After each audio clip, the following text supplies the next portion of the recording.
ვაკეთებ ხაჭოს პასკას. ინტერნეტში ვნახე მოკეთეს რეცეპტი.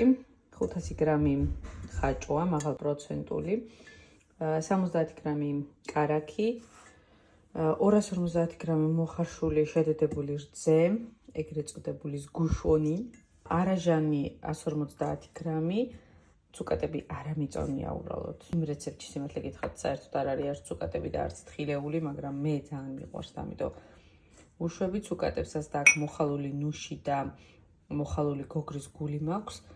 აქ კიდე შოკოლადი, იქ 100 გრამი უწერია იმას, მაგრამ მე არ ვქენი 100 გრამი, ცოტაა რაღაც. და კარგად გაწურული მარლა და ფორმა მაქვს გამზადებული. ხო და ვიწყებ, ნახოთ რა გამომივა.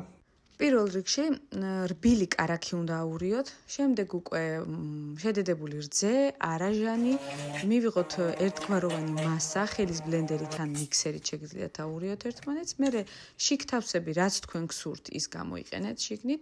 ესეთი მასა ბოლოს უკვე წინასწარ გამზადებულ ფორმაში უნდა გადავიტანოთ, რომელშიც აუცილებლად გვაქვს ჩაფენილი დოლბანდი, სველი და კარგად გაწურული. ბოლოს თავს მოვუსწორებთ და ესე გადავახოთ დოლბანდში. აუცილებელია რომ სიმძიმე დააფაროთ, მე წყლიანი ჯამი გამოვიყენე და მეტი სიმაგრისთვის სტრეიჯით შემოვახვი. საკმაოდ ბევრ სითხეს გამოყოფს და მოგიწევთ რამდენჯერმე თეფშის გამოსვლა.